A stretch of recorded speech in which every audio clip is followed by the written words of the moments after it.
আমাদের প্রত্যেকেরই স্বপ্ন থাকে একটা ব্র্যান্ডেড স্মার্টফোনে, তবে এর জন্য প্রয়োজনীয় অর্থ সবসময় আমাদের কাছে থাকে না, তাই লোনের ওপর নির্ভর করতে হয়।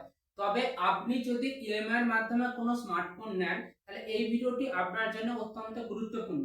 আরবিআই নতুন নিয়ম অনুসারে যদি আপনি সময় মতো ইএমআই পরিশোধ না করেন, তাহলে কি কি সমস্যায় পড়বে বিস্তারিত এই ভিডিওটিতে আমি আপনাদের সাথে আলোচনা করতে চলেছি। তাই ভিডিওটি বিনা স্কিপ করে সম্পূর্ণ দেখবেন। এই ভিডিওটি বেশি বেশি করে শেয়ার করবেন আপনার পরিচিত সমস্ত ব্যক্তিদের সাথে, যারা ইএমআই এর মাধ্যমে তাদের পছন্দের স্মার্টফোন কেনে। এরকম ইউনিক ও হেল্পফুল ভিডিও পেতে ভিডিওকে লাইক ও হাইপ এবং চ্যানেলটিকে সাবস্ক্রাইব করে পাশে থাকবেন। তো চলুন আজকের ভিডিও শুরু করা যাক। একটি রিপোর্ট অনুযায়ী 2022 সালের ডিজিটাল লোনের এনপিএ ছিল 2.5%, 2024 সালে তা বেড়ে দাঁড়ায় 5%। এই এনপিএ কি?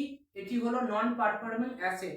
সহজ ভাষায় বলতে গেলে, ধরুন আপনি ব্যাংক থেকে কোনো লোন নিয়েছেন, নির্দিষ্ট সময়ের মধ্যে তা পরিশোধ করলেন না, অথবা আরবিআই নিয়ম অনুসারে 90 দিনের মধ্যে যদি আপনি ইএমআই পরিশোধ না করেন, সেটি হলো এনপিএ।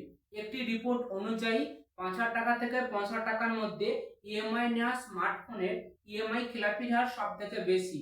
তাই আরবিআই 2026 সালে একটি নিয়ম চালু করতে চলেছে, যেখানে আপনি যদি 90 দিনের মধ্যে আপনার স্মার্টফোনের ইএমআই না মেটান, তাহলে ঋণদাতা ব্যাংক বা আর্থিক প্রতিষ্ঠান আপনার ফোনটিকে লক বা ব্লক করতে পারবে। অর্থাৎ আপনি ওই ফোনটি কোনো রকম ব্যবহার করতে পারবেন না, অথবা কাউকে ফোন করতে পারবেন না। আরবিআই এর নিয়ম অনুসারে এনপিএর হার কমবে।